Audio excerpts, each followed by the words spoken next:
Out of that moon buggy.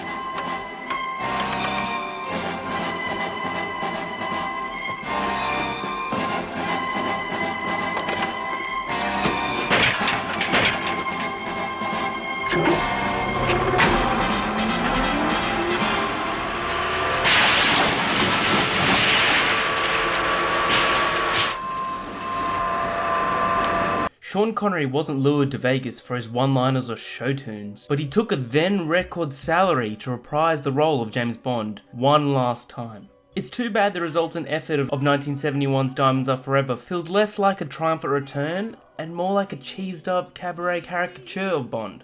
Jill St. John is an agent for the smuggling ring in an attempt to smuggle a fortune of diamonds into the US, with Charles Gray, the head of the organisation, which has the most advanced stages of nuclear energy at its disposal. Somewhere in the telling, diamonds are forgotten, never to be recalled, while Bond valiantly tries to save the world, I guess. The Diamond Capper takes Bond and his lovely companion to Las Vegas, where one of the funniest sequences in memory focuses on Bond trying to elude the police in downtown Vegas. Up to the minute scientific gadget use is made again when Bond steals a moon machine at a simulated lunar testing ground in a wild drive across the Nevada desert dunes. The film's biggest problem is that it showcases a streak of viciousness that is clearly at odds with the franchise's increasing campy, lighthearted direction.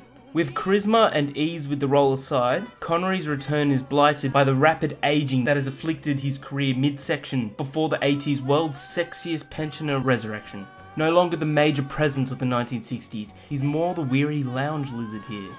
Arguably the least memorable Bond film, it's still exhilaratingly fair and good to see Connery in the role one more time. Clearly the audience needed an effective Bond to front the orchestrated mayhem. Having provided a dose of comforting familiarity, the series could forge its new high fantasy slapstick angle with a new recruit, Roger Moore. Besides, the free-thinking suggestive of the 1970s is far more compelling than the cotton candy colour scheme that runs rampant in the casinos, or moments of camp that include slot pulling elephants, or POV shots of high divers, and a sideshow attraction where a woman is turned into a gorilla. Now, the escape in the lunar rover. It's introduced as either a way to capitalise on the moon landing excitement from 2 years earlier, or cleverly tips hats towards those who believe that it was all a hoax.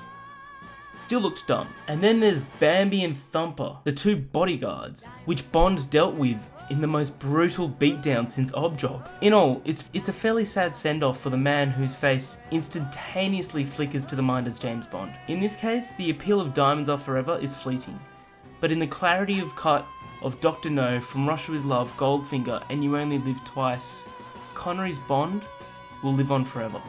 Wayward Review gives Diamonds Are Forever 6 out of 10.